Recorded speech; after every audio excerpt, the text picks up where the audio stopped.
Um, this third week's episode really it really emphasized on the idea that you can't really trust anyone no matter how close they are to you. Like Larry Nassar he was very close to Kylie's family. He would always eat there and they would eat at his house.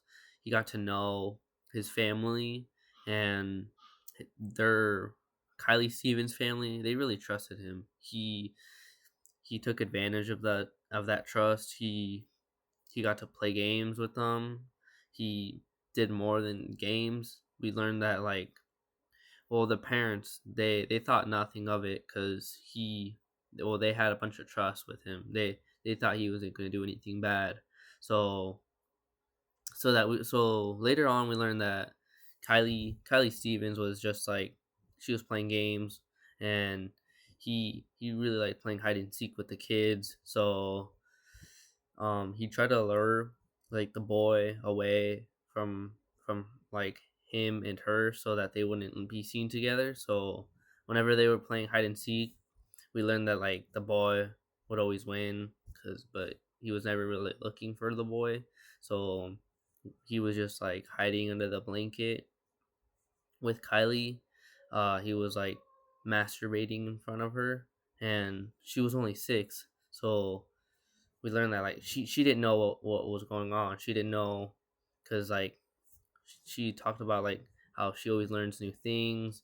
And then we also learned that he had a family. Not only that, and she was 6 at the time, which is crazy to think about, that he was doing all these crazy things to little kids. And not only that, he had a family.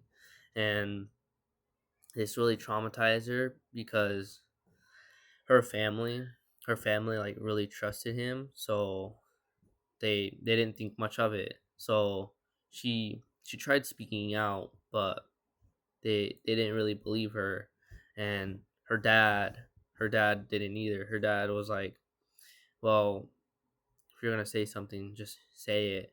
They did at first distance themselves from Larry. So but later they reconnected. They got together and became friends again. And the worst thing of it, like she confessed to them. She was always telling her parents about the things that he did to her. And they still made her go to Larry's Nassar's house. The One of the saddest things that I heard was that she was saying that they uh they made her hug him. Her they made Yeah, she was forced to hug him.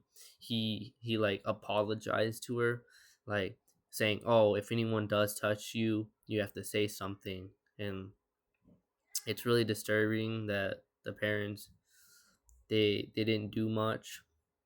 So she she couldn't really say much because time had passed and she was very young at the age, and it was hard for her to speak out. But she was just waiting for time. So it's kind of like we learn later on that he becomes a gymnastics teacher, and she knows that he's going to do something to a kid later on. So she's just waiting for something to happen to speak out against him because she knows that he's going to do something eventually.